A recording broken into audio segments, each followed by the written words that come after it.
नमस्कार, मैं हूं आपके साथ अंकिता पाल। बुलेटिन की शुरुआत करते हैं।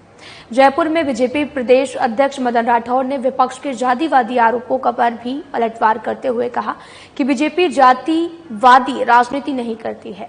विश्व की सबसे बड़ी राजनीतिक पार्टी में सेवक के सेवा भाव को केंद्रित कर टिकटों पर बंटवारा किया जाता है। ऐसे में बीजेपी पर जातिवाद का आरोप निराधार और बेबुनियाद है। राठौर ने कहा कि बीजेपी कार्यकर्ता आधारित राजनीति करते हैं और हम सभी कार्यकर्ताओं का एक ही परिवार भारतीय जनता पार्टी है। मैं बीजेपी प्रदेश अध्यक्ष मदन राठौर ने पूर्व सीएम गहलोत के बयान पर पलटवार करते हुए कहा कि बीजेपी सरकार ने किसी भी जन कल्याणकारी योजना को बंद नहीं किया है, बल्कि जनता से जुड़ी योजनाओं को सुदृढ़ करने का प्रयास किया गया है। भारतीय जनता पार्टी योजनाओं को बंद करने की सोच नहीं रखती है, लेकिन पिछली सरकार की तुष्टीकरण को बढ़ावा देने वाली नीति पर तो विचार करना जरूरी था। इसी के साथ मदन राठौर ने कहा कि बीजेपी उपचुनावों को लेकर गंभीर है। हम सब एकजुट होकर चुनाव लड़ रहे हैं। चुनाव के दौरान टिकट मांगने का सबको अधिकार है। जब टिकट नहीं मिलता तो उम्मीदवार को निराशा अवश्य हाथ लगती है, लेकिन बीजेपी में टिकट का उम्मीदवार भी कमल के लिए एकजुट होकर काम करता है।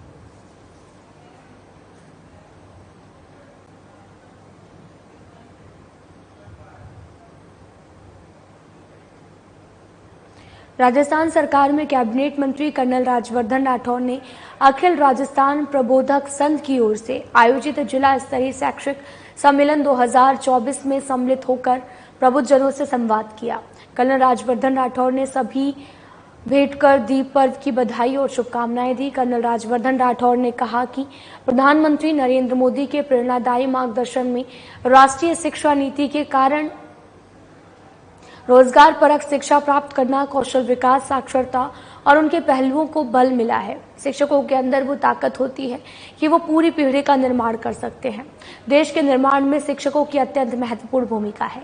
नई शिक्षा नीति के बाद में जो है स्किल डेवलपमेंट पर सरकार का बहुत बड़ा फोकस भी है और ऐसे में शिक्षा के साथ साथ कैसे लोगों को पेशा योग्य बनाया जाए और शिक्षा नीति में क्या परिवर्तन किए जाएं, साथ साथ शिक्षकों को नई शिक्षा नीति के अनुरूप कैसे पंक्तिबद्ध किया जाए, उस पर लगातार सरकार काम कर रही है।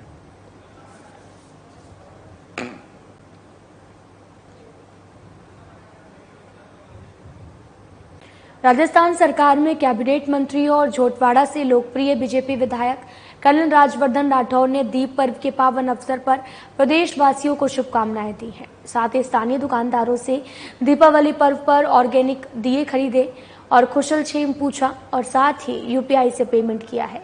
कर्नल राज्यवर्धन राठौर ने कहा कि प्रधानमंत्री नरेंद्र मोदी के नेतृत्व में हम सभी को ये सुनिश्चित करना है कि राजस्थान हर क्षेत्र में विकास की नई ऊंचाइयों को छुए। वोकल फॉर लोकल से आत्मनिर्भर भारत की राह खुल रही है। कर्नल राज्यवर्धन ने सभी से अपील किया है कि वे दिवाली के इस पावन पर्व पर विकसित राजस्थान बनाने का संकल्प लें। साथ ही उन्होंने आह्वान किया कि हम सभी दिवाली के इस पावन पर्व पर एक दिया राजस्थान के विकास के नाम पर जलाएं। कर्नल राज्यवर्धन राठौर ने कहा कि हम सभी दिवाली की रोशनी में ऑर्गेनिक दियों की ज्योति से अपड़ो अग्रणी राजस्थान को समृद्ध बनाएं।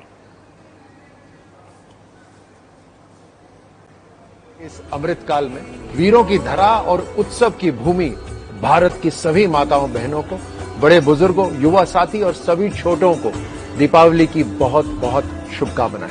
ये दीपावली आपके जीवन में सुख समृद्धि लेकर आए। भगवान श्री राम का आशीर्वाद आप सब पे बना रहे और ये दीपों के त्योहार की रोशनी, नई ऊर्जा आपके जीवन में सदैव बनी रहे।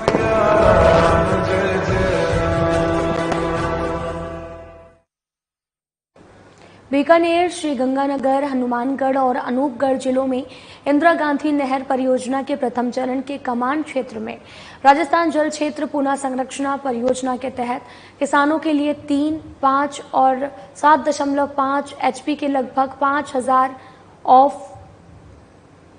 आपको बताते चलें कि ऑफ ग्रिड सोलर पंप संयंत्र स्थापित किए जाएंगे। राज्य सरकार की तरफ से इसके लिए किसानों को 60% सब्सिडी दी जाएगी। जल संसाधन विभाग के अतिरिक्त मुख्य अभियंता राकेश गुप्ता ने बताया कि जल संसाधन विभाग के माध्यम से संचालित इस योजना के तहत इंदिरा गांधी नहर परियोजना के प्रथम चरण के कमान क्षेत्र में किसानों को ये सब्सिडी दी जाएगी। शेष 40% राशि संबंधित कृषक द्वारा वहन भी की जाएगी। कृषक द्वारा वहन की जाने वाली लागत में से 30% राशि तक का बैंक ऋण प्राप्त किया जा सकता है। इसके लिए कंपनी रोटोमग मोटर्स और साथ ही कंट्रोल प्राइवेट लिमिटेड के साथ में अनुबंध किया जाएगा। उन्होंने बताया कि शीघ्र ही पात्र कृषकों की कृषि भूमि पर पंप स्थापित करने का कार्य प्रारंभ कर दिया जाएगा।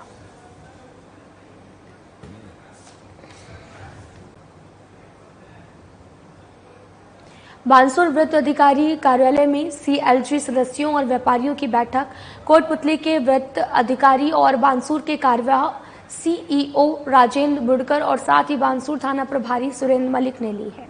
सीईओ ने बैठक के दौरान कहा कि पटाखों की दुकानों पर ज्यादा सावधानी बरतने की जरूरत है। बिना लाइसेंस पटाखे बेचने वालों पर कार्रवाई की जाएगी। बाजार में गश्त बढ़ाई जाएगी। सुरक्षा की दृष्टि से पुलिस पूरी तरह से चाक चौबंद रहेगी। वहीं उन्होंने दुकानदारों से अपील करते हुए कहा कि सामान रोड और फुटपाथ पर न रखें जिससे जाम की व्यवस्था नहीं हो। इस दौरान सीएलजी सदस्य और व्यापारी भी मौजूद रहे हैं।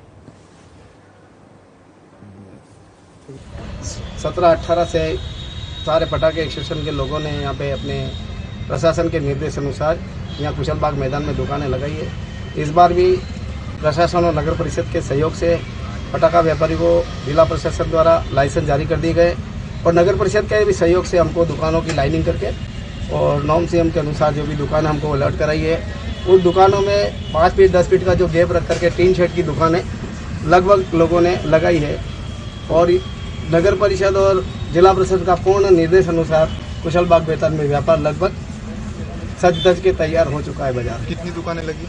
लगभग 80-90 दुकान लगने का अनुमान है। इस बार क्या रहेगा ये पटाखा व्यापार? हर बार दीपावली हमारे देश का सबसे बड़ा त्यौहार है।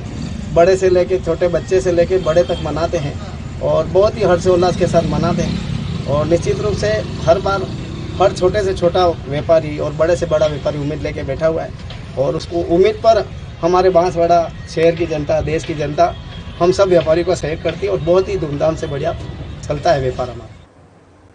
दिवाली के त्यौहार के मद्देनजर राज्य सरकार के फ्लैगशिप कार्यक्रम शुद्ध आहार मिलावट पर वार के अंतर्गत स्वास्थ्य विभाग की ओर से लगातार कार्रवाई की जा रही है। इसी कड़ी में खाद्य सुरक्षा और औषधि नियंत्रण आयुक्त इकबाल खान और खाद्य सुरक्षा अतिरिक्त आयुक्त पंकज ओझा के निर्देशन में मुख्य चिकित्सक और स्वास्थ्य अधिकारी जयपुर प्रथम डॉक्टर विजय सिंह फौजदार के खाद्य सुरक्षा अधिकारी दल ने सोमवार को प्रहलाद जाट जोड़ला की ढांडी के यहां पर छापा मारा है और जहां पर प्रहलाद जाट मिल्क पाउडर से मिलावटी मावा बनाते हुए पाया गया। खाद्य सुरक्षा दल ने मावा और मिल्क पाउडर का नमूना लेकर शेष मिल्क पाउडर लगभग 125 किलोग्राम जब्त कर सीज किया है। साथ ही मौके पर रखे मिल्क पाउडर के घोल लगभग 250 किलोग्राम और ऐसे ही घोल से तैयार मावा लगभग 200 किलोग्राम को मौके पर ही नष्ट करवाया गया है।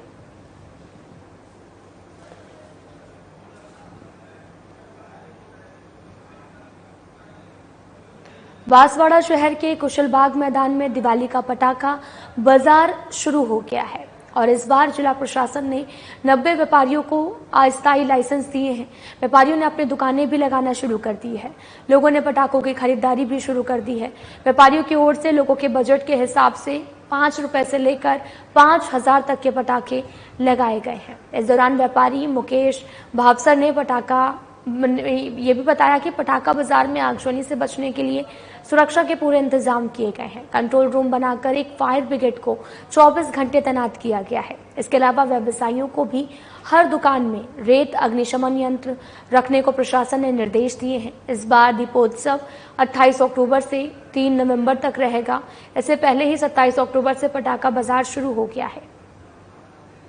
9 दिन में 35 से 40 लाख रुपए का कारोबार होने का अनुमान भी है।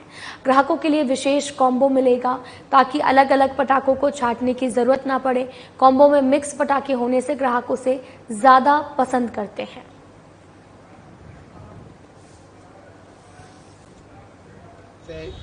सारे पटाखे एसोसिएशन के लोगों ने यहाँ पे अपने प्रशासन के निर्देश अनुसार यहाँ कुशलबाग मैदान में दुकानें लगाई है। इस बार भी प्रशासन और नगर परिषद के सहयोग से पटाखा व्यापारी को जिला प्रशासन द्वारा लाइसेंस जारी कर दिए गए और नगर परिषद के भी सहयोग से हमको दुकानों की लाइनिंग करके उस दुकानों में 5 फीट 10 फीट का जो गैप रख करके टीन शेड की दुकानें लगभग लोगों ने लगाई है और नगर परिषद और जिला परिषद का पूर्ण निर्देश अनुसार कुशल बाग बेताल में व्यापार लगभग सज धज के तैयार हो चुका है। बाजार कितनी दुकानें लगी? लगभग 80-90 दुकान लगने का अनुमान है। इस बार क्या रहेगा ये पटाखा व्यापार? हर बार दीपावली हमारे देश का सबसे बड़ा त्यौहार है।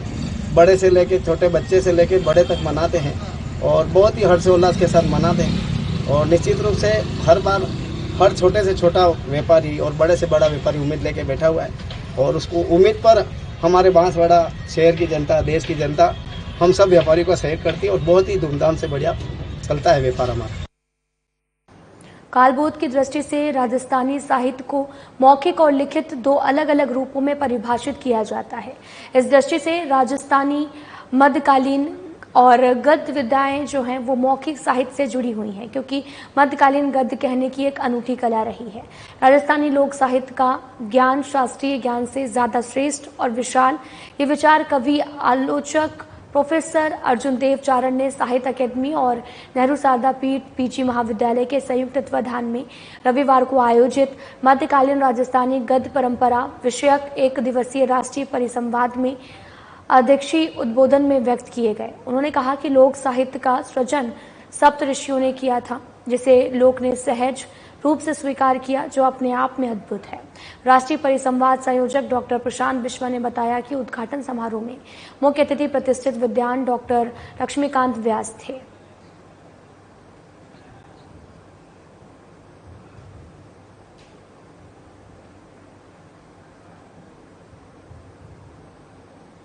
तो वहीं दिवाली को लेकर प्रदेश में हर्षोल्लास का माहौल देखने को मिल रहा। राजधानी में 5 दिवसीय दीपोत्सव को लेकर बाजार जगमग हो गए हैं। इस दौरान बाजारों में भव्य सजावट भी देखने को मिल रही और लक्ष्मी पूजन को लेकर पंडित ओकार शर्मा ने कहा कि 1 नवंबर को दिवाली पूजन का शुभ मुहूर्त है।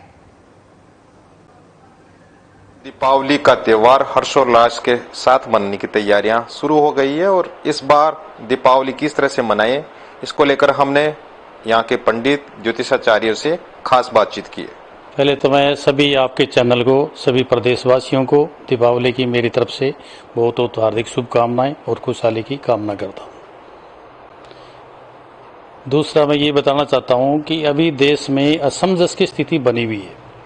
लोग कई 31 तारीख को लेकर के कन्फ्यूज में हैं, कोई 1 तारीख को लेकर के हैं, जो कि रियल में दीपावली अपने को 1 तारीख को ही मनाना है। 31 को लोग इसलिए कंफ्यूज में हैं कि 31 तारीख को 3:52 पे अमावस्या तिथि आ रही है। अपने ज्योतिष गणना के आधार पे इष्टकाल, अक्षांश, अंतर्दशा, महादशा, प्रत्यंतरदशा जितने भी कैलकुलेशन है वो सूर्य उदय पे डिपेंड करती है। सूर्य उदय का हम लोग टाइम लेते हैं, उसी से तिथि की गणना की जाती है। तो 1 तारीख को उदय तिथि के अंदर अमावस्या तिथि नहीं आ रही है। जो लोग 31 को मनाने के लिए सहमत हैं वो इसलिए हैं कि 31 को संपूर्ण रात्रि में अमावस्या तिथि आ रही है, लेकिन उस दिन जो नक्षत्र है वो चित्रा नक्षत्र आ रहा है। चित्रा नक्षत्र वर्जित है, पूजा के अंदर नहीं लेना चाहिए।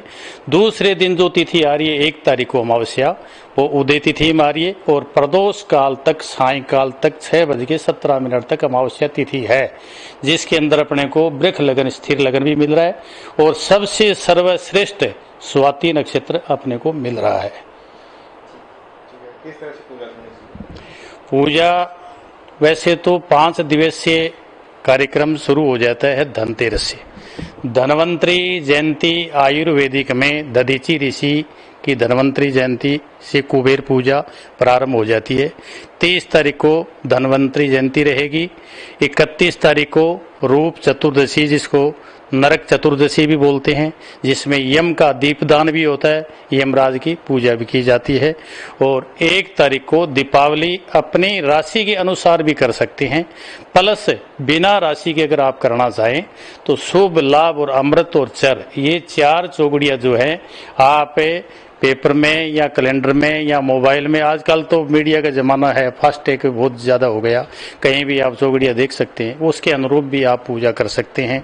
तो मेरे हिसाब से सायंकाल पहला लगन जो है वो मेष लगन आ रहा है, वो 4 बज के कुछ मिनट पे प्रारंभ हो जाएगा, वहीं से पूजा की शुरुआत हो जाएगी और उसके बाद में वृक्ष लगन आता है, फिर मिथुन लगन आता है, फिर कर्क लगन आता है, लास्ट में सिंह लगन आता है। अपने यहाँ 28 नक्षत्र होते हैं। उस नक्षत्रों के अंदर सबसे सर्वश्रेष्ठ नक्षत्र जैसे मुख्य नक्षत्र माना गया है, और रामायण के अंदर जितने कांड हैं उसमें सबसे श्रेष्ठ महत्व लोग सुंदरकांड को देते हैं। इसी तरह से 12 राशियों के अंदर सबसे श्रेष्ठ लगन सिंह लगन माना गया है। सिंह लगन जो है महालक्ष्मी का और विष्णु का प्रतीक माना गया है।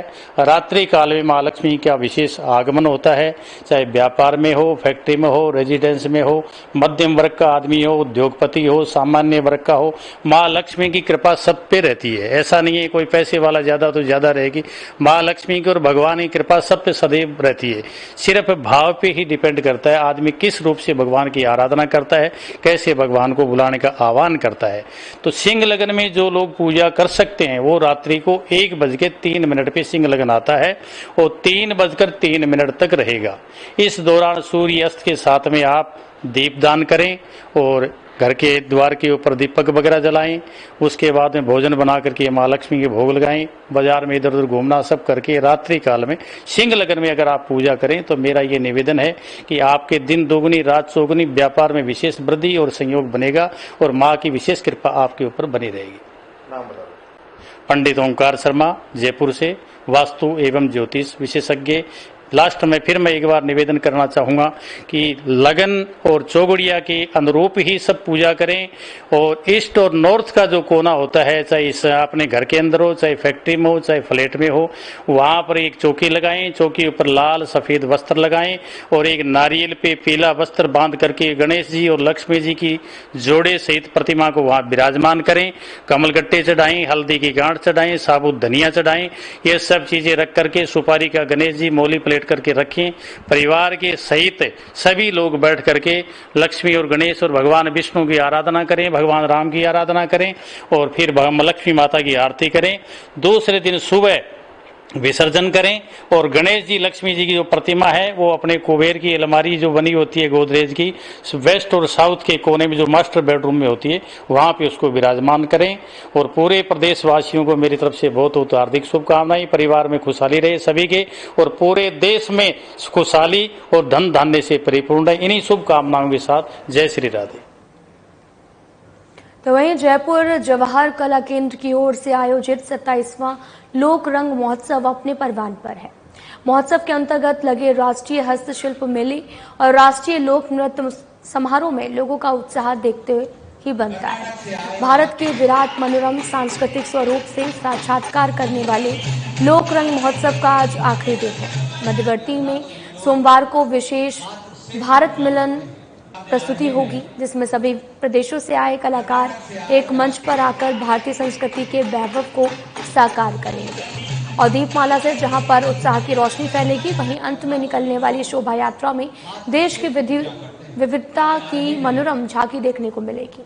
कार्यक्रम की शुरुआत शेखावाटी से आए कलाकारों ने मशक वादन के साथ में की और जोगती नृत्य में इल्मा देवी की आराधना करते हुए कलाकारों ने भक्ति और समर्पण का सुंदर प्रदर्शन किया है।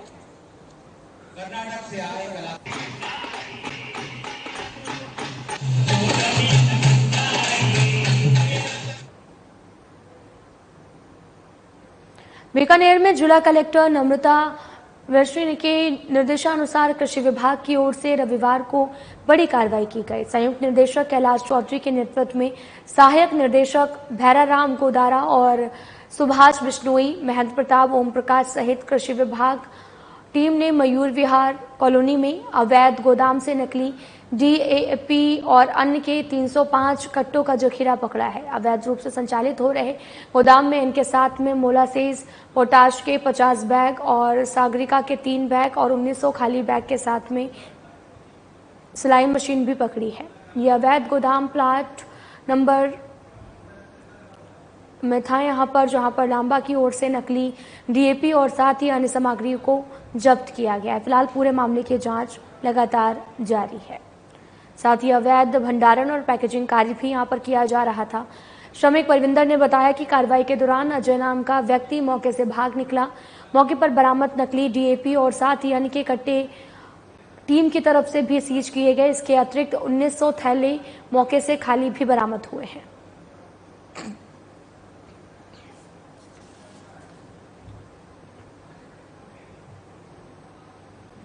राजगढ़ अलवर सड़क मार्ग के मध्य स्थित सैनी पेट्रोल पंप के पास में लोहा व्यापारी पर फायरिंग करने के मामले में खुलासा करते हुए एक आरोपी को गिरफ्तार किया गया है।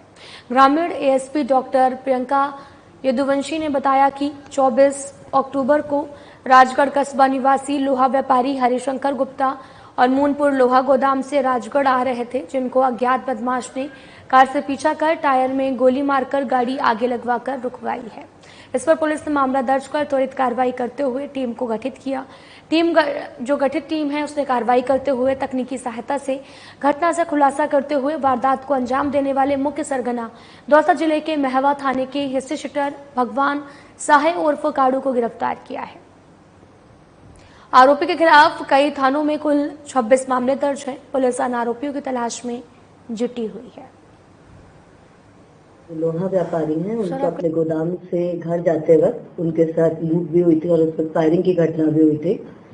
तो उसी के अंदर पुलिस की विभिन्न टीमों ने कार्रवाई करते हुए उसका जो मुख्य आरोपी है भगवान साहे उर्फ काड़ू, उसको गिरफ्तार किया है। ये महुआ थाने का हिस्ट्री शीटर है और अब तक इसके अगेंस्ट 26 मुकदमे जो हैं वो पंजीबद्ध किए जा चुके हैं, जिनमें से अधिकांश मुकदमे जो हैं वो झूठ, चोरी और इन्हीं धाराओं के हैं।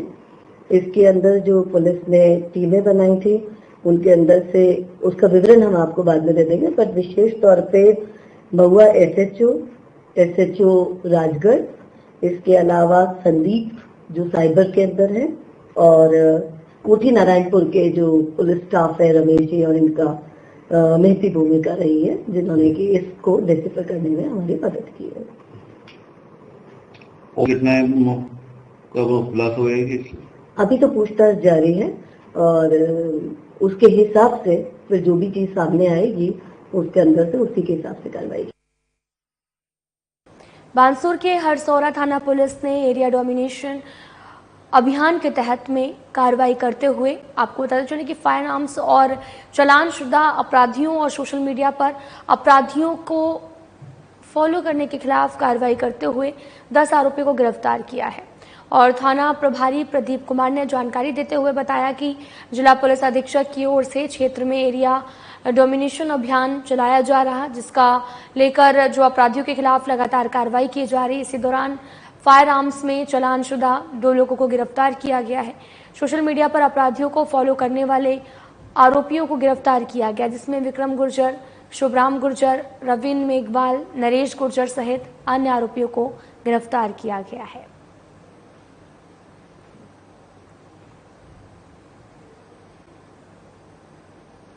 भरतपुर जिले में थाना बयाना क्षेत्र के दमदमा गांव के एक परिवार पर एक सप्ताह पहले फायरिंग कर जानलेवा हमला करने के मामले में पुलिस ने त्वरित कार्रवाई की है। पुलिस ने मामले में 2 आरोपियों में देवेंद्र सिंह उर्फ देवा निवासी उमरैठ थाना वेर और नेत्रपाल जाट निवासी नगला वीजा थाना उज्जैन को गिरफ्तार किया है। मामले में एक आरोपी अजीत गुर्जर निवासी तुर्तीपुरा थाना गढ़ी बजाना को पूर्व में गिरफ्तार किया जा चुका है। एसपी मृदुल कछवा ने बताया कि घटना के संबंध में 17 अक्टूबर को शिवहरी गुर्जर ने एक रिपोर्ट दर्ज कराई। देर रात देवेंद्र उर्फ देवा, नेत्रपाल जाट और अजीत गुर्जर अवैध हथियार लेकर उसके घर आए हुए थे। जान से मारने की नीयत से करीब 20 फायर किए हैं। इस दौरान उसने और उसके परिवार ने किसी तरह से छिपकर अपनी जान बचाई और पड़ोसियों के जाग जाने पर आरोपी अपनी मोटरसाइकिल से भाग गए। रिपोर्ट के आधार पर पुलिस ने कार्रवाई करते हुए 2 आरोपी को गिरफ्तार कर लिया है। फिलहाल पुलिस पूरे मामले की जांच में जुटी हुई है। फिलहाल बुलेटिन में इतना ही। नमस्कार।